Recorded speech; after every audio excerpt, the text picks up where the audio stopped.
Hey everyone, Tim Schofield here, and I've held off on doing my Galaxy S7 Edge review for some time. I did do a Galaxy S7 review, so if you're interested in hearing about maybe the camera or more in depth on the software on the two devices, because they are very similar. However, there are differences between the two devices, which is why I'm doing a separate review in terms of some software features and also, of course, the screen size and design as well. Now, I did have some issues with some of the software that seemingly got fixed with an update, and also want to talk about wear and tear on the device after having it for an extended period of time. So let's get into the S7 Edge review. Now, of course, there's just a general size difference with the S7 having a 5.1-inch display and the S7 Edge having a 5.5-inch display. And one thing that I just did notice, it's a little more difficult to pick the S7 Edge up off of a table because the sides are a little bit more skinny. And also there's a slight curve on the back of the S7 that the S7 Edge isn't as prominent.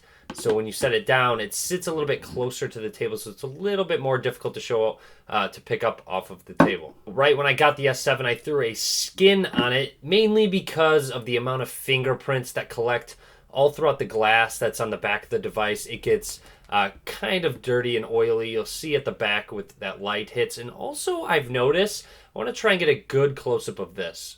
So I've noticed that when the light hits it a certain way, there are some very, very small scratches. You can kind of see it right there all throughout the back of the device. So you can kind of see them right there. Hopefully they show up. I could definitely see them through the camera viewfinder, but throughout the back, they're very small. You can't really notice them when you're just looking at the back of the device. However, when the light hits it a certain way, you have noticed them. So now that I finally filmed this clip, I can finally throw a slick wrap on the back of the device. So let's go ahead and do that. So here we go. Got the carbon fiber slick wrap on the device. But in terms of other blemishes or anything, I really haven't dropped the device. So there's really no marks on the surrounding metal. And of course, there's no cracks on the screen or anything like that. So overall, it's been very durable and has held up well. And as I mentioned in my Galaxy S7 review, my least favorite piece of hardware about the device is that speaker down at the bottom of the device. First of all, it's not on the front of the device like I prefer. It's just not the best quality. It's very tinny sounding, and that is partly due to them waterproofing the device. So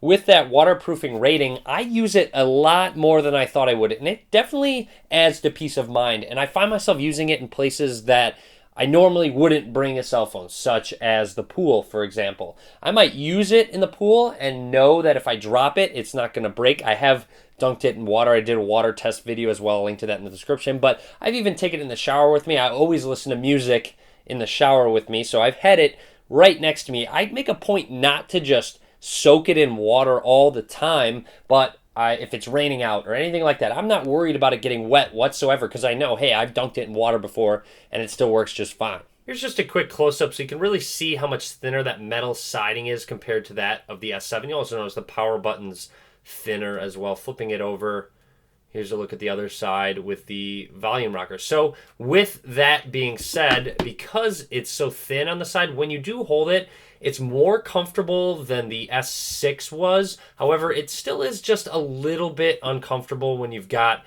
this in your hand. It's not nearly as comfortable as holding your S7, for example. Also, when I went to take out my SIM card and or the micro SD card, which is nice that it has a micro SD card slot, I noticed that there was a lot of dust collected in that slot. So just kind of something I noticed.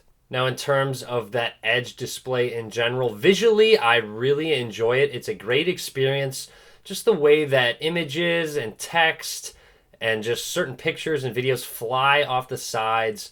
It's really awesome. It's very visually appealing, and I prefer it over the S7. However, it's just a personal preference if you're going to prefer that little bit of uncomfortableness as compared to the S7. But with visually, I'd say I prefer the visuals with a little bit more uncomfortable over having the S7 in just a flat display. Now with that Edge display, I find that I'll occasionally accidentally put my fingers on the display. For example, if my hand creeps over a little bit with one hand, or for example, the skin right here underneath my thumb might lean over while I'm trying to use it with one hand. I've also noticed that phone icon gets hit occasionally when I go to set it down. I'll kind of lean over like so, and it'll just press that icon in the bottom left-hand corner. It's nothing too terrible. It does happen every once in a while. Now, one thing that you can do to combat that is by triple pressing that home button. There's a one-handed mode, which means you don't really have to go ahead and creep over and touch any part of the screen. So that's nice that you can just quickly do that. I find that I've used it way more on my S7 Edge as opposed to the S7, of course, with the bigger display and just that edge. So with one-handed, I'm not creeping over at all or accidentally pressing the display.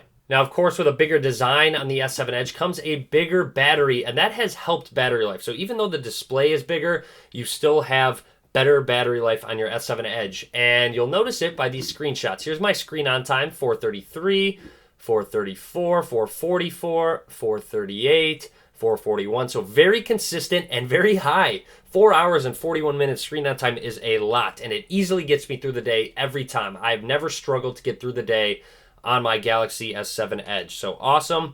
Awesome battery life in general on the S7 Edge. And of course, with the S7 Edge, you're going to get some different software features than you get on the S7 in terms of the Edge. So one of them with the screen off, you can kind of swipe on the side and it shows some news, you have some sports scores, you have notifications. You can customize these as well and what shows up. Now with the device unlocked, you have a little Edge icon right here, which you can customize if it's on the right or left side, how big it is. Now you'll see you have a ruler right here, which just came in handy occasionally. Swiping over again, you have some weather, you have some app shortcuts, and you'll notice a little bit wider than it was on the S6 Edge. They have updated it so you can add more.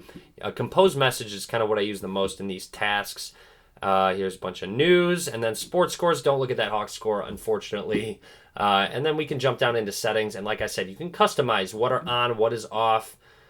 You can download certain ones, so they allow developers to add specific ones as well. Now, one thing the S7 Edge does still have that I literally never use is when you set your phone face down, which I do occasionally, and you get a phone call, it's going to light up based on if you have a specific contact assigned to that color. But honestly, I just don't use that. And even if my phone's down, I'm usually high enough up where I can't really see the coloring very well. You can see it briefly, but overall, I'll just have my phone on my desk like this most of the time. Now, I wanted to point out a quick problem I had with this device, and this was before I got a recent software update. However, when I would record video, it got really wavy. It didn't happen every time, but check that out. So it looks like something in the optical image stabilization was just completely off. You'll see it fixed itself after a little bit of time, but every once in a while when I recorded a video, it would have an issue like that. Now, I did realize that we recently got a software update, and check out what it mentioned. The stability of recording video has been improved. And since I got this update, I have yet to have any issues with video recording. So you would notice it in the screen viewer too. So let me record some video. Scrolling around, and you'll see it's not wavy at all. If I have my hand out here, there's nothing wrong with it. So I have noticed that it's completely fixed.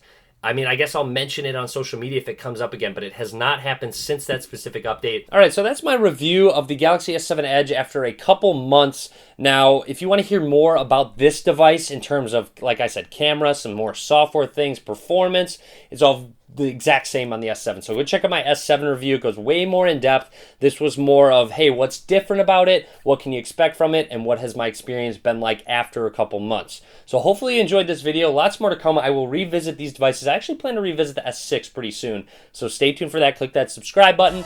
Follow me on social media, Facebook, Twitter, Google+, other various ones linked below in the description. And as always, guys, thank you very much for watching.